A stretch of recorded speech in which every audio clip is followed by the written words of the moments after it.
Well, good evening, everybody. It's good to see everybody here this evening. It's good to have all of you that are unable to be with us, but with us online, all the different forms of social media. We're glad to have each and every one of them. A few of our announcements for today's activities and our Sunday activities. Sunday school, 10 a.m.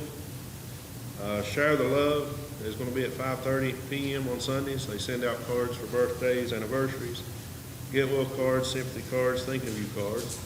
And if there's somebody that you know of that you think would enjoy receiving a card, just get with some of the ladies and they can get the address and have that taken care of. Of course, our evening services are at 6 p.m. on Sunday evenings. And this evening we've got Mr. Tim and Tammy Aho.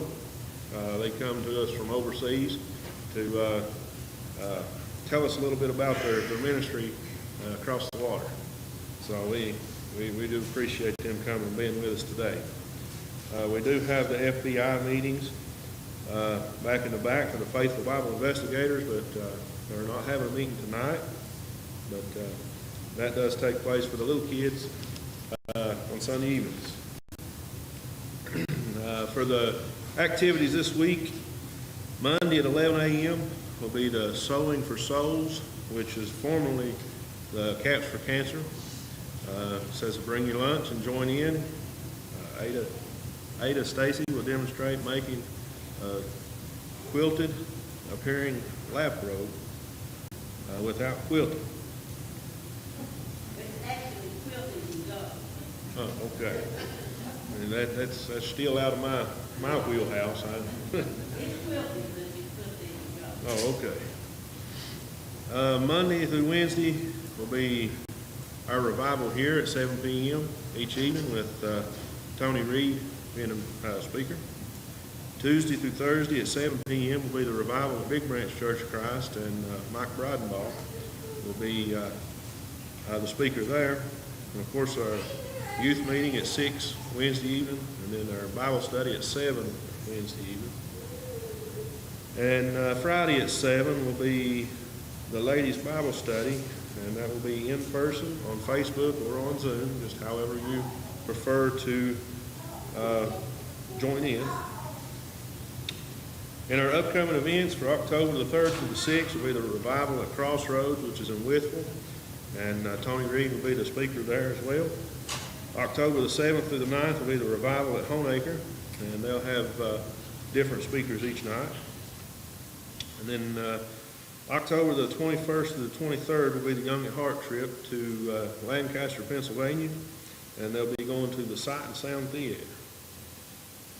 So if you would like to join in with that, then more the merrier. They'll be glad to take you along. I know last week I got to go and see the elk that they had released over in Buchanan County. So I've not heard anybody say how that went, but I always enjoy myself being able to go. I get a thumbs up back there. It must have been, it went pretty good. But I've seen a lot of them myself. I was actually there when they first released them in Buchanan County. So I got to watch them come off the truck when they first released them. So it's a pretty cool sight. There's sign-up sheets at the connection desk for anybody that's interested with helping in Sunday snacks and communion preparation. So if you'd like to get plugged in, then the sign-up sheets will be out front. I think that's all of our announcements and activities. Is there anything else that I might have looked over and forgot? Okay. We'll start our song service off this evening with page number 916. Page 916. Sing both verses.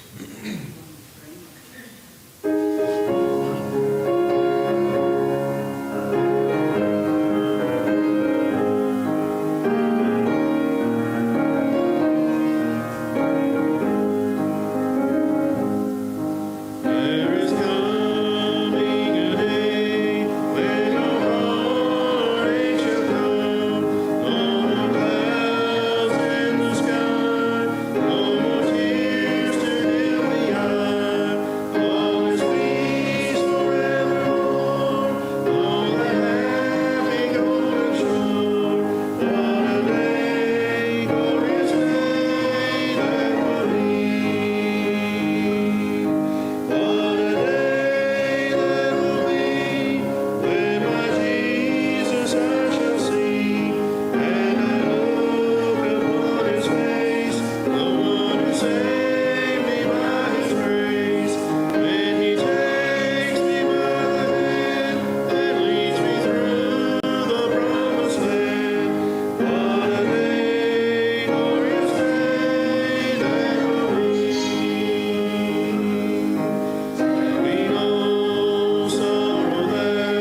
next hymn will be page number 786. Page 786. We'll use that this evening for a prayer hymn. So if there's anyone that you need to make mention of this evening, just fill out one of our prayer request cards and forward them to the inside of the aisle. We'll have a couple of them in. Come and gather those up. Page 786. We'll sing both verses.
All right, we've got a few prayer requests from this morning. Be in prayer for Brother Johnny Stacy. He's got a CT scan coming on Friday. Earl Cole. Remember Vaughn and Sue, they was traveling home today. Lawrence Music has an infection in the elbow. Jackie Pruitt is dealing with loss of their father and their mother a week later, and also has loved ones fighting in the hospital. So be in prayer for them. It's been a tough go for them. Remember Elwood Yates. Patricia Dales is not feeling well today. Michael Hammond family. Linda Hammonds lost her son and daughter-in-law to COVID, and she also has other health problems herself.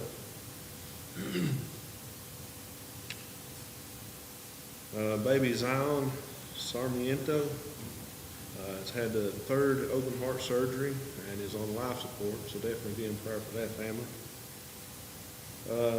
There was a lady, we don't know her name, but she lost her 21-year-old son that had Down syndrome to COVID because he already had heart problems, and said she's not taking it well at all, having a hard time coping and dealing with it. Said that she may be in the process of selling everything she has and moving away because it seems like everything reminds her of him. So be in prayer for her as well. Virginia Lowe, Betty Witt, both needing prayers. Justin Kent is not feeling well. Update on Jack Statzer. He has a heart catheterization on the 29th of this month. And an update on Edie Dales. She had a bad bacterial infection, and she is still in the ICU at UVA. Is there anyone else we need to mention this evening for a prayer list?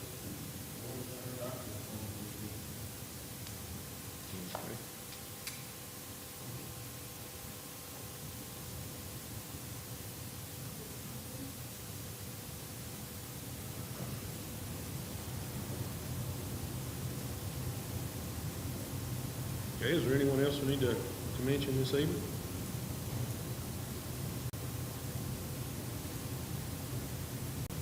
Now, if there's no one else to add to our prayer list, Brother Larry Stacy, would you mind to please have a cross over?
All right, our next hymn this evening will be page number 337. Page 337, we're going to use that for a communion hymn. So if there's anyone that was unable to be with us this morning or unable to partake of the hymns, then after we sing the first verse of 337, we'll have Brother Frank, if you wouldn't mind, to have our prayer. And then after prayer, we'll have a moment of silence to partake of the hymns. Page 337, we'll sing the first verse.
invitation hymn is going to be page number 946. You can turn and hold on to that for just a few moments. And I'm going to step out of the way, and you can turn it over to Brother Bob.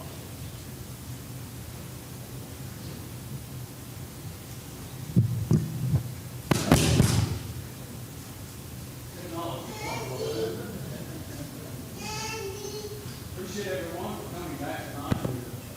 We're anxious so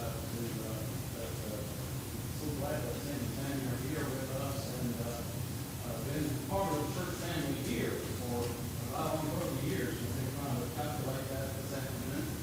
And we first use this section of the book of Isaiah chapter 6. And that great vision that God gave to Isaiah, calling him as his father. The Bible says, and I heard a voice saying, who shall I send and who will go for us? And then Isaiah said, here am I, send me. And Isaiah went to where God sent him.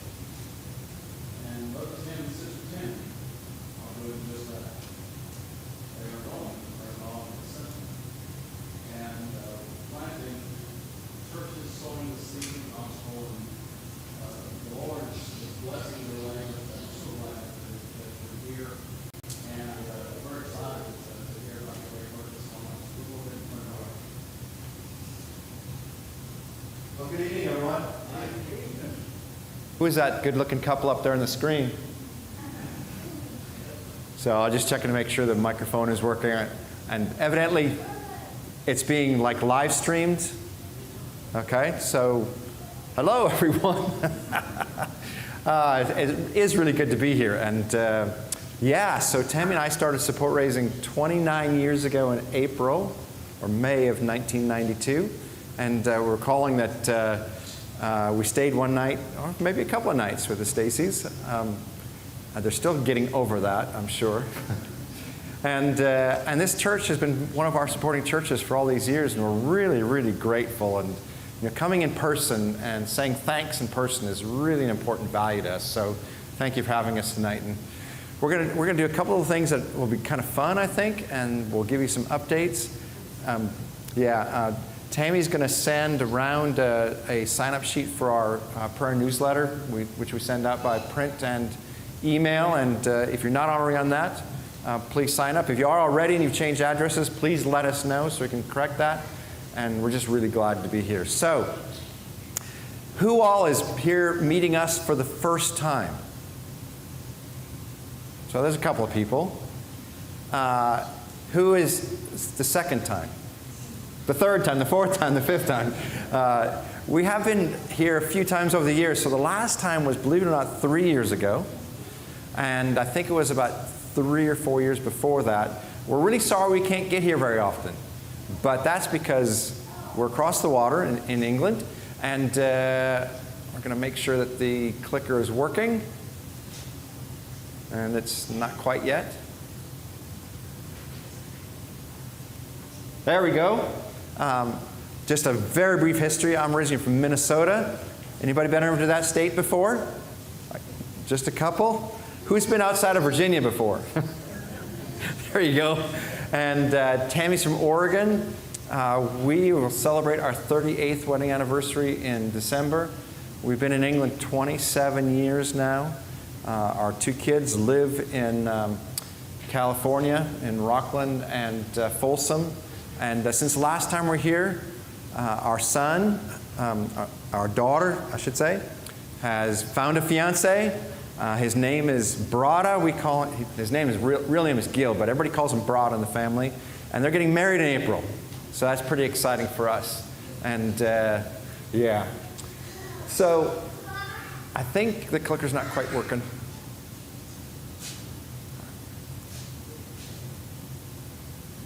Okay, let me see if I can control this now. It's not quite working. Next one. It looks like it's going to be that sort of thing. So just to remind you, I'm going to let you control it for me, all right?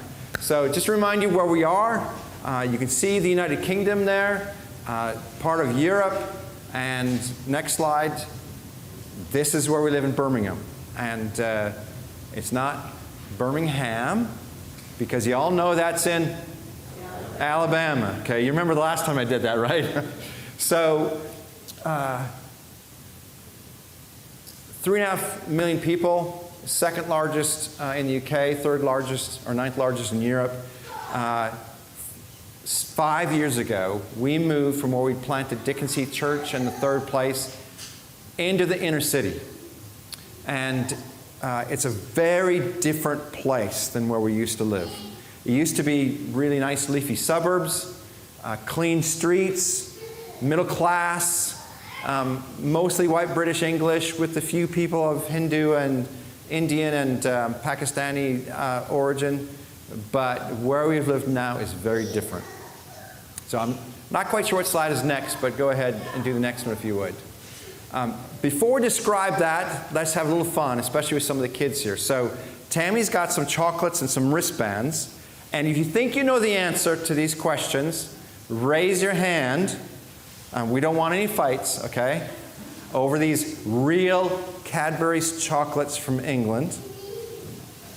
So in America, these are called potato chips. Now, you don't get chocolate for that one, I'm afraid, because you already know that one. But what's it called in England? Crisps. Oh, I didn't see a hand raised. Wait. I feel like I know this. Okay? A crisp? A crisp is correct. There you go. You get a piece of chocolate. Right, next one. In America, this is called tennis shoe. Yeah. In England, it's called, raise your hand if you think you know. You don't know? Trainer is the correct answer. Yeah. Next one. In America, this is called crib. Yeah, you can say this one out loud. That's fine. In England, it's called, raise your hand if you think you know. So, any grandmas in here? Or mammas? Let's see, I've been away long enough, I don't quite remember all the correct lingo. Any mammas in here? Okay. So what did you call it when you were raising your kids? A crib. Okay. Anybody? The correct answer is cot. Has that ever been used in this part of the country? No? Okay. Let's go to the next one. In America, these are called cookies. But what are they called in England?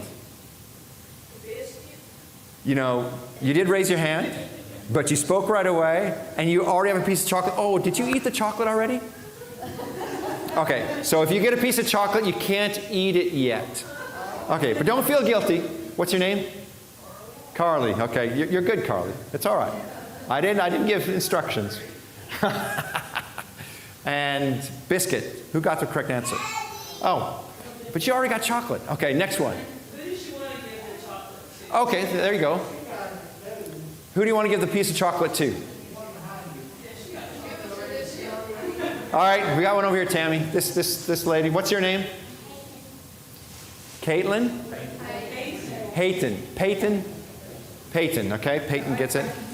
Okay, but I can't. So in America, this is called a boot. What's it called in England? Raise your hand. Don't shout it out. Right here? Welly is a correct answer. All right? And I don't know if I've got any more. Is there? Oh, one more. In America, this is called a popsicle. What do you think it's called in England? Raise your hand. Not a chicken nugget. That's the funniest answer. Who said chicken nugget? You did? Oh, I was going to give another piece of chocolate for somebody being creative, but anybody?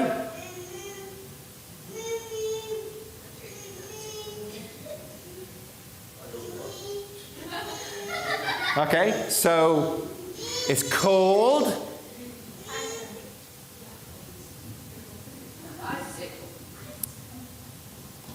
One more go.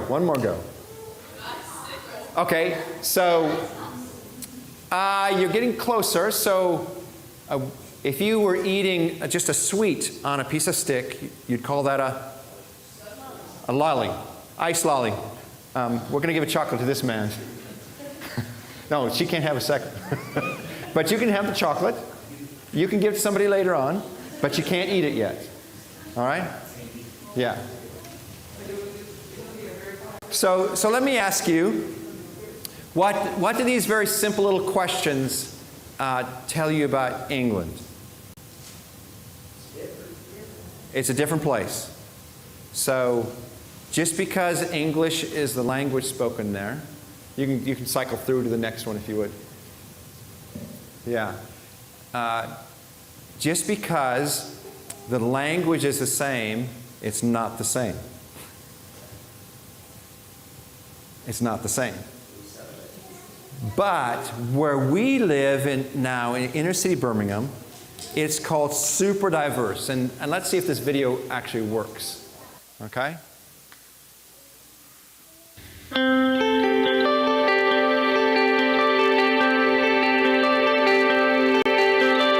Superdiversity is a term that describes a level of diversity that supersedes anything we've ever experienced before in the world.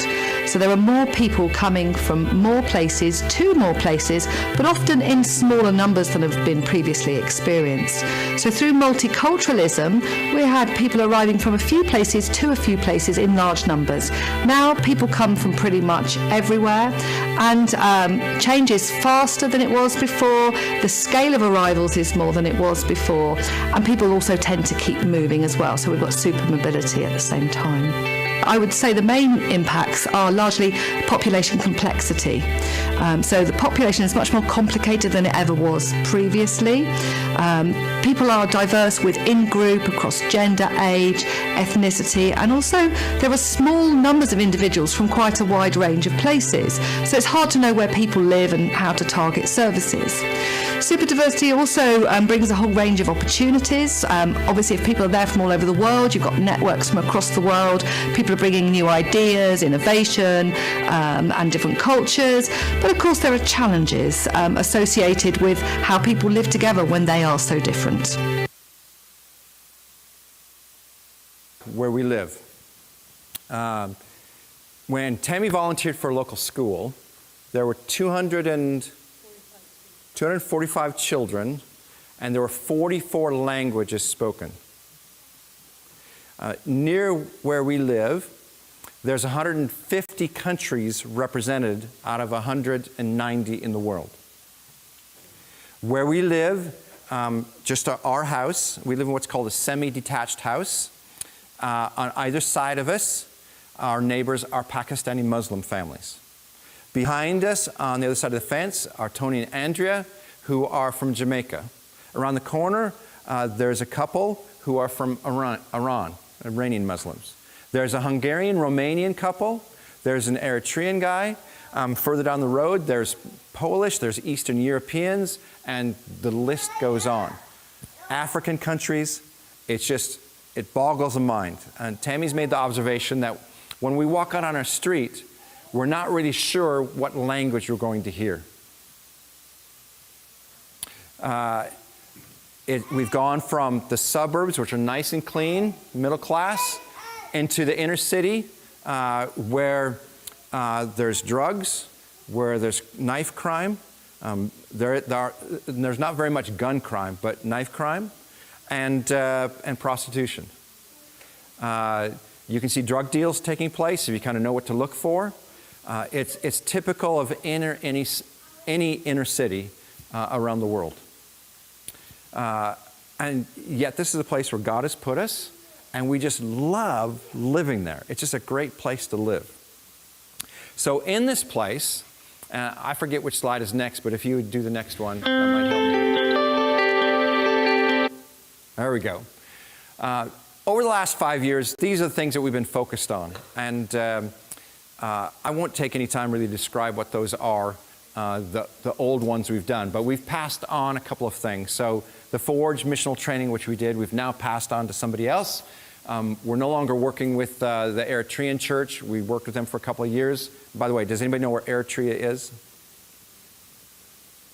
Do you know where Ethiopia is? Okay. You go north, and that's the country of Eritrea. And it's a communist country, which has done a lot of persecution of people who follow Jesus. And so there's been loads of people that crossed the Sahara Desert to Libya, then crossed the Mediterranean, and then through the continent that have come to where we live. I won't take time to talk about that tonight. So over the next 5 years, we are going to be focusing, next slide if you would, on these three things. And you can read the little statement up there about what we want to focus our time on in these next 5 years. And we'll have some stories about some things in regard to this. And at some point, I'm going to get Tammy to help me as well with a couple of stories. So first of all is Companions for Hope. So we started this group with our friends Sam and Rosalie, and we call it a missional community. So when you hear the words missional community, what kinds of things come to your mind? Have you heard that terminology before? No. So, but what do you think it means? Missionary work, okay, yes. What else? Well, it'd be different people coming together. Yes. Different people coming together. What else? Anybody from over here?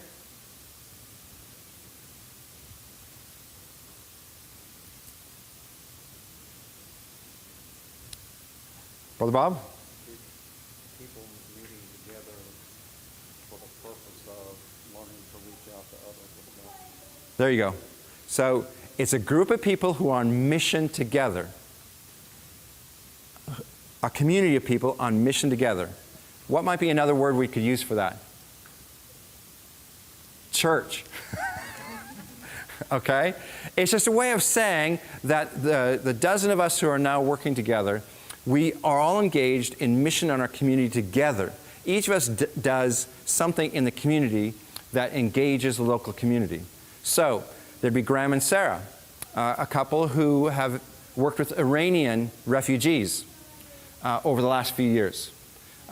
If you don't know this, but in Iran and around the world, lots of Iranians are becoming followers of Jesus right now.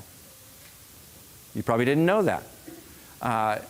Muslim background people becoming followers of Jesus.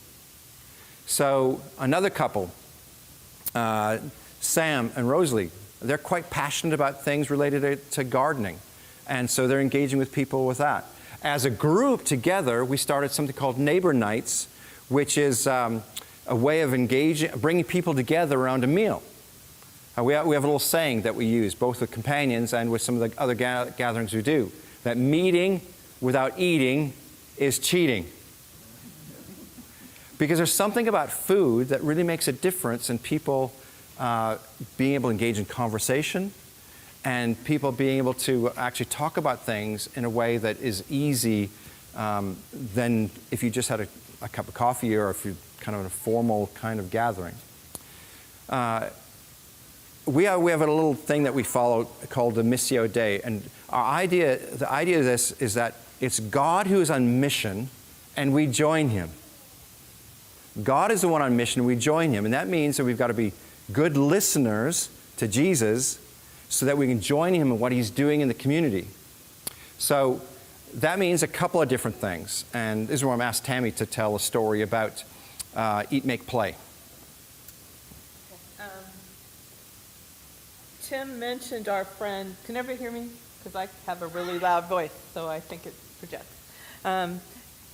Tim mentioned our friend Sam and Rosalie, and Sam is a director of this, it's a community benefit society, which means it's directed towards what other services in the community doesn't provide. It tries to fill in some of the gaps. And it's called Eat, Make, Play because there are different things that have to do with eating and craft things and playing. And so I volunteer 1 day a week at Eat, Make, Play. And one of the things that this organization does is it has set up what's called a library of things.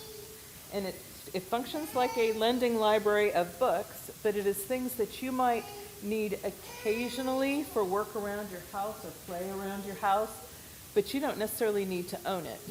And the area of Birmingham that we live in is very economically challenged. There's a high degree of homelessness, but people are also squashed pretty close together, so there's not a lot of storage space, there's not a lot of income. So we have this library of things, like things that you're not always going to need. You might need a power washer occasionally. You might need a drill set occasionally. You might need some sport equipment that your kids need, like footballs and things like that, but you can't afford to buy them, or you can't afford to store them, or you have no place to store them. So it's a lending library of things. We also do different days of the week. We help the community either learn or teach us how to do things. So one day a week, it's sewing. So one of our ladies who's part of the directors of this, she's very gifted in sewing. So we have sewing machines that you can borrow, but you have sewing machines that are set up in the shop, and they can come in, and if you have something you want to start making, but you really don't know how to do it, or you have a pattern for something that really needs to be altered and you want to sew it, you come in on a Tuesday. If you want to do crochet or knitting or some embroidery or something like that, you come in on a Wednesday. And Thursday, you can pretty much decide what you want to do. Sometimes there's art stuff going on, but it's so that the community can be engaged and learn some skills. We have a lady, her name is Kate. She does cooking. She tries to help people learn how to cook in an economical way, but she also wants to engage with our multicultural community to find out recipes and things that they do that they want to share with the community and help us learn a little bit more about the cooking and the way that the food is that they cook. So You mentioned the crocheting thing. I had this wonderful opportunity one Thursday when I was there. 5 ladies all came into the shop, and they wanted to learn how to crochet, and not a single solitary one of them spoke English. And so, do any ladies in here, or gentlemen for that matter, do you crochet or knit or anything? Anybody? Okay, so you do everything. You do everything. Okay, so can you imagine trying to teach somebody to do that without being able to speak? You can do a lot of hand gestures, and just don't start talking louder, because people don't understand you any better when you speak louder in a foreign language. But I worked really hard to try to teach these 5 ladies to crochet. The amazing thing is they didn't understand my directions, but this one lady, she did what she thought I was saying, and she came up with this beautiful design. I have no idea how she did it, but it was wonderful, and it was just a privilege to be able to work with them. So Yeah. So there's a couple other things we do in the community, but one of the reasons why I do this is because we want to see human need met, yes, but we also want to be able to start spiritual conversations. In fact, we have this little thing we describe about helping move from a casual conversation to a meaningful conversation to a spiritual conversation to starting a Discovery Bible study or Discovery group. And that little process is really important, because if you can't have a casual conversation with somebody, you're never going to have a meaningful conversation with somebody. If you can't have a meaningful conversation with somebody, you're not going to have a spiritual conversation with somebody. And if you can't have a spiritual conversation with somebody, it's very unlikely you're going to start a Discovery Bible study or Discovery group with them. Does that make sense? Can you track with that? So, next slide, if you would. So there's a group of us, our team, as it stands currently. Next slide. This is one of the things that we did as an activity in front of the visitor center to the local prison. So one of the things I meant to say earlier is that where we live in Summerfield, we're within maybe 1.5 miles of city center Birmingham. But within 5 miles of us, we have the UK's largest Hindu temple. Within about 3 miles of us, we have the UK's largest Sikh temple. It's called a Gurdwara. Within 1 mile, we have a Buddhist temple and a Confucian study center. And about 1.5 miles from us is one of the UK's larger prisons, which is Her Majesty's Prison, Winson Green. And this is a shot with a group from Cincinnati Bible College a couple of years ago where we did some work in front of the Prison Visitor Center and set up the bus stop cafe and just served teas and coffees to people as they passed by to engage in conversation. Next slide. And this is a shot from our neighbor night where we bring together people once a month. And as you can imagine, COVID kind of interrupted a bit. We took everything online, and then people got tired of doing stuff online. And I'm glad to say that Companions, that neighbor night is resuming next week on the 6th of October and as a community gathering around food. So next one. So the second of those focus areas is something called Equip Britain. Now, with our friends, David and Teresa, we started a team where essentially what we're trying to do is train missionaries. We tend to use the word global workers because missionaries in some places, using that word is a bit offensive in the culture, but also can create some barriers to actually engaging with the culture. And in some places, it's unsafe to actually use that word. So what we do is we're partnering with mission organizations, ours, CMF, and a couple of others, where we brought people into the UK over 3 years, 3 different groups so far, and we take 10 months to give them a cross-cultural experience, but also with a focus on disciple-making movements, principles, and practices. So what that means is we're providing a safe environment, a holistic discipleship environment, where we're providing coaching and mentoring in disciple-making, where they're experiencing this in a new culture, where they're experimenting about how they start a casual conversation, how they then move to a meaningful conversation, how they then move to a spiritual conversation, and then to starting a discovery group. And I think the next PowerPoint slide has a video in it. Yes, could you go ahead and play that? What have you learned about mission through Equip? Definitely consistency and that it takes time. And don't give up when things feel awkward or uncomfortable. A great example for me is there's this local coffee morning that happens every week. And I knew it was going to be a good place to meet people, but after probably a month or so of attending and just still feeling uncomfortable, not knowing how to have conversations with people, I wanted to stop going, but I just knew that that was going to be a good place for me to meet people. So I pushed myself through it, and because of that, I ended up making several good friends, including 2 Muslim women and some other women who have children that I connected with greatly. And so it's because I consistently kept going, I kept showing up, I kept having conversations with people, I was able to build their trust and earn their respect, and was able to make good relationships and share stories of Jesus. So definitely consistency. Yeah. Next slide, if you would.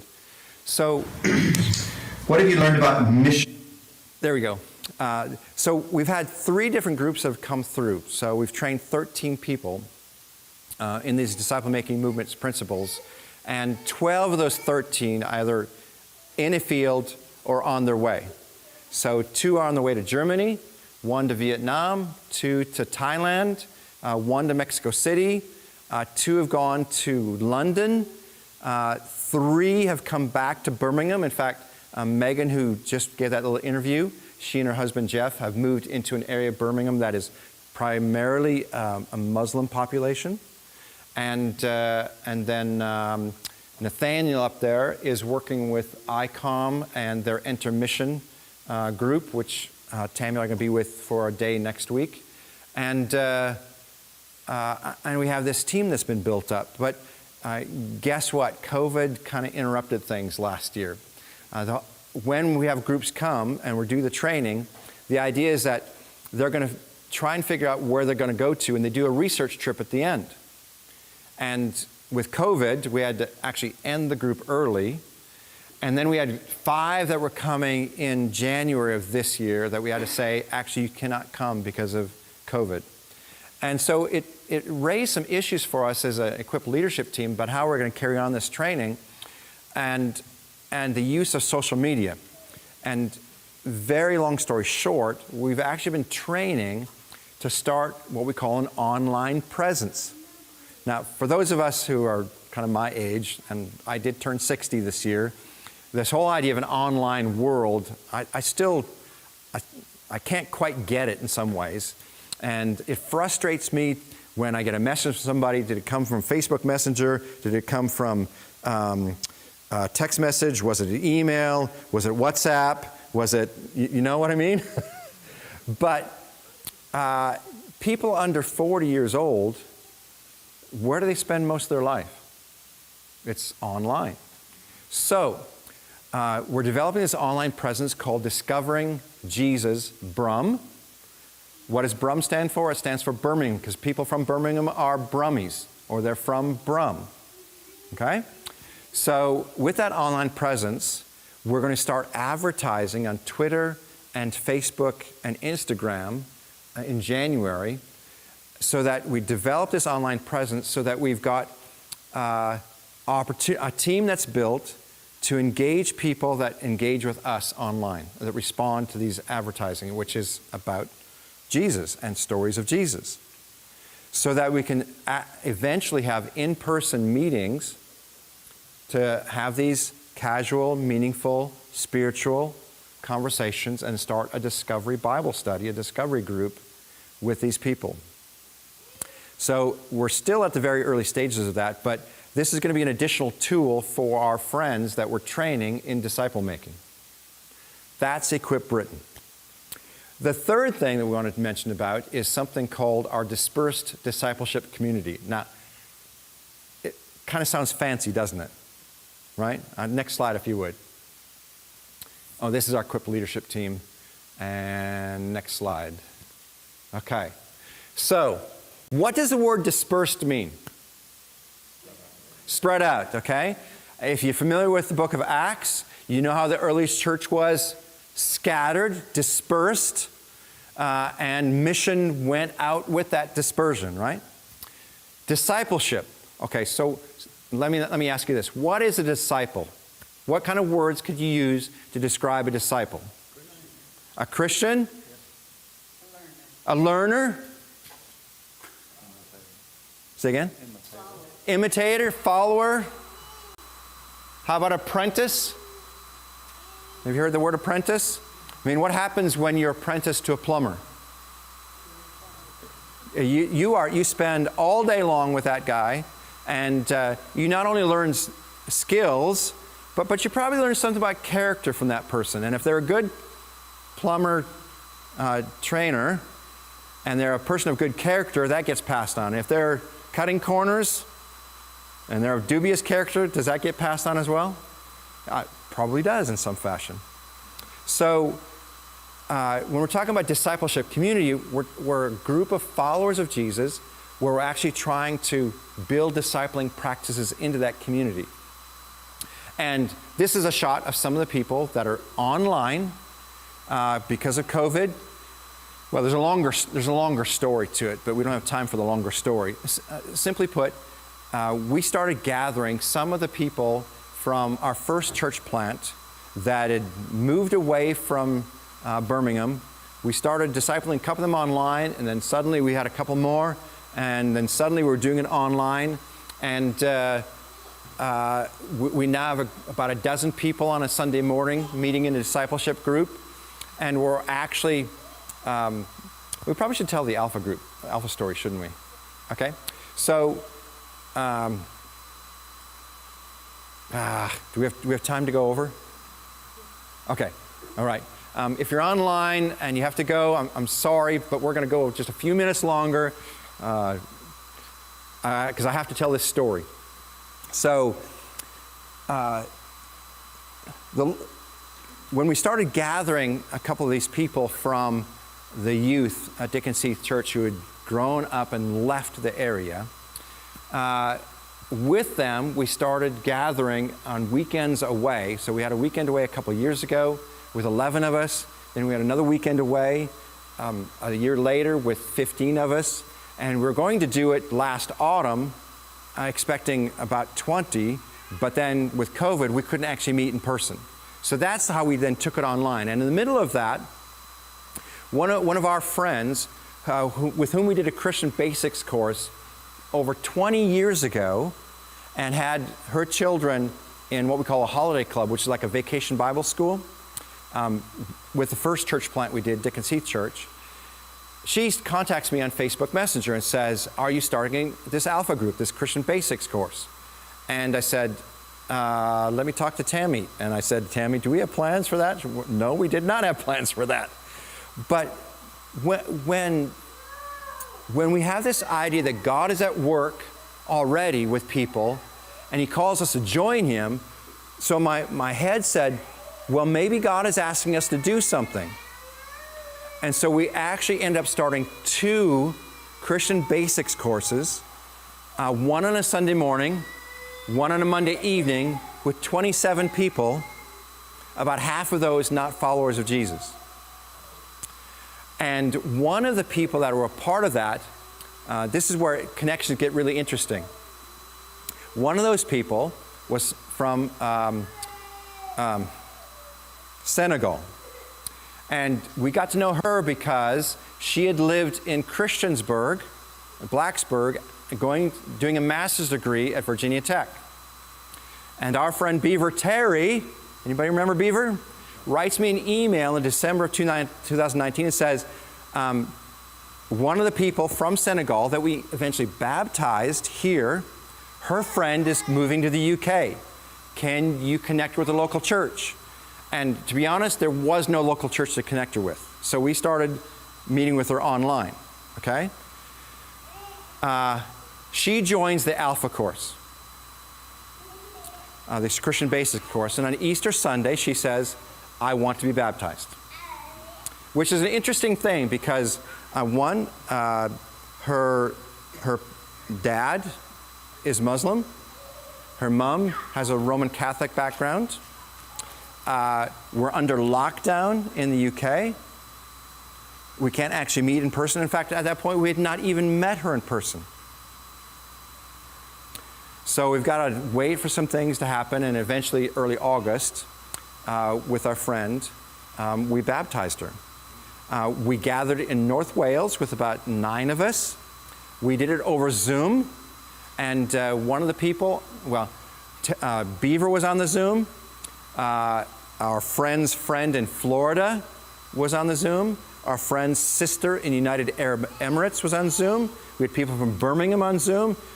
We had another person from another part of England on the Zoom. And we had this baptismal service.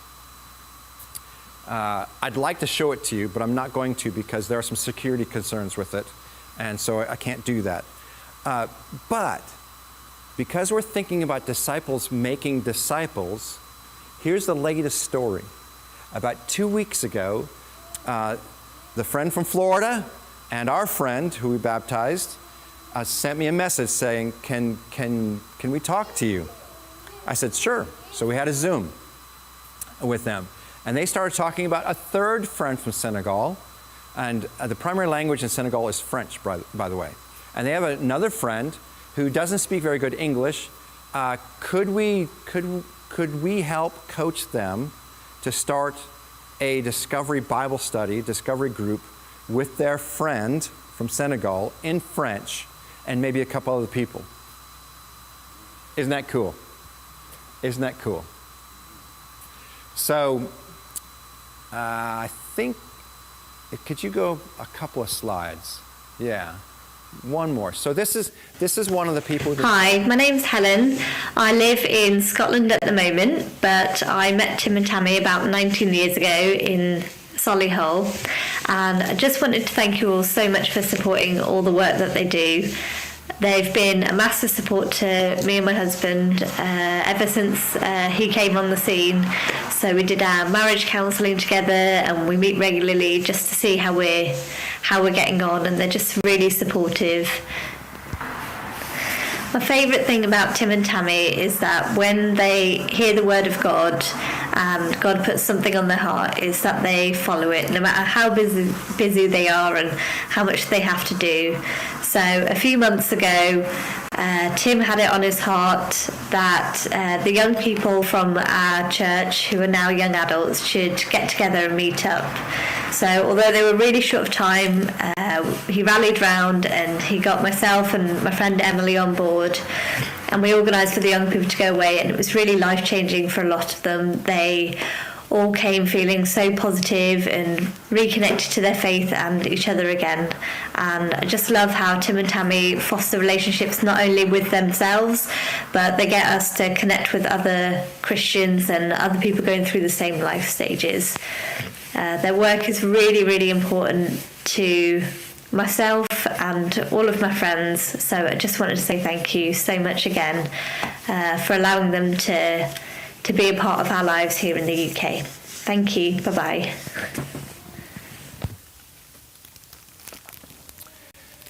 So next slide, and we'll bring this to conclusion. So here's some prayer requests we have. And I've got a couple of England wristbands. Anybody fancy wearing a wristband? No?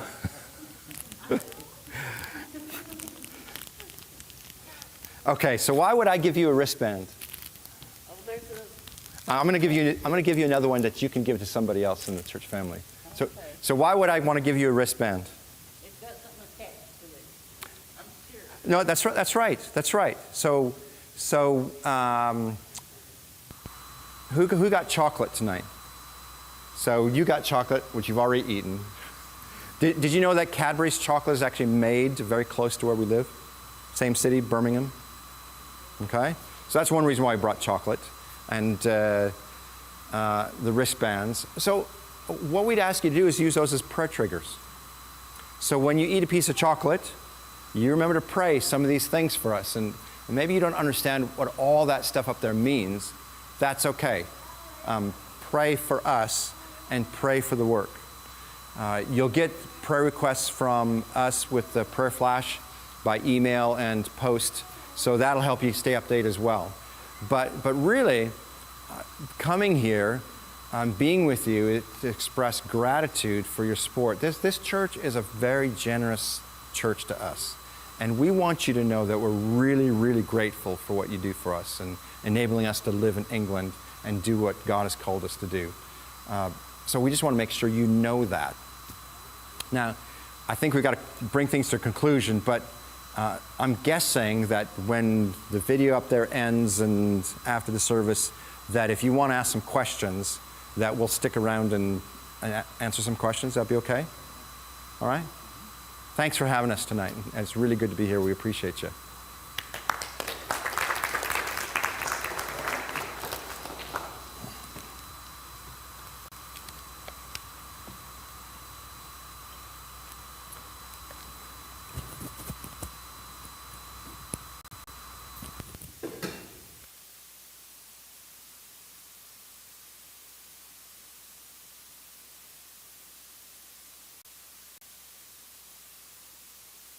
Of Israel,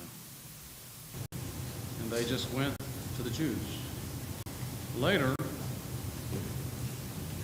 the gospel went out into all the world. We're so thankful for Tim and Tammy and so many others that go in many different places to share Jesus with others, and that can be even where we work, just different places to go.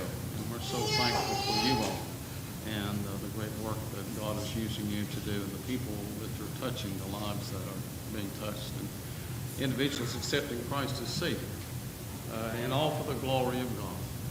And God makes it very simple for us to be able to enjoy being part of His family, obeying the gospel, believe that Jesus is the Son of God, repent of our sin, confess Christ as Savior, to be immersed, baptized for the forgiveness of sin.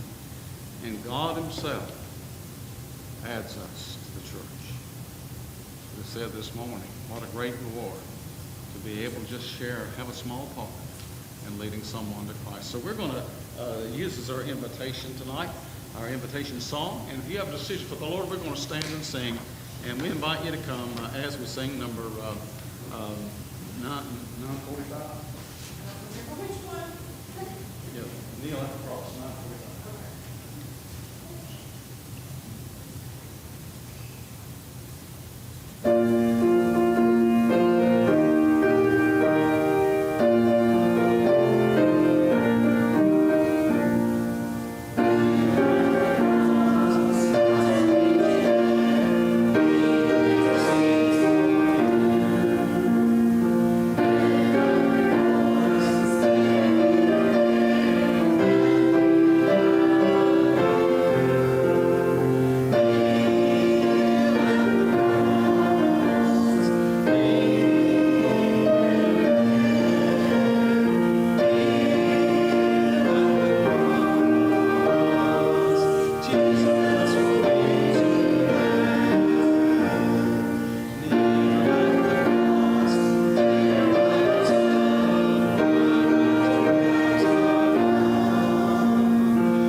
Everyone's joined us online or Facebook or YouTube or the internet or dial-up. Appreciate all of you. And again, thanks to Brother Tim, Sister Tammy. Appreciate them for coming all this way. Even though we're here in Virginia, thousands of miles away, we're involved in the work of the Lord. And so it's just a great way to spread the gospel. Again, keep in mind the Bible starts tomorrow night, 7 o'clock. Encourage everybody to be here for that. Brother Tony will be with us Monday, Tuesday, and Wednesday, a shortened version because of COVID and these type things. But invite others to come along and share with us. And again, Tim and Tammy will be here after service. You'd like to ask them some questions and that type of thing. So let's go to the Lord in prayer. And Brother Shan, would you lead us, please? Dear Heavenly Father, we thank you for this great day that you give us, Father. We thank you for this time we've been able to do after the house tonight. Father, we thank you so much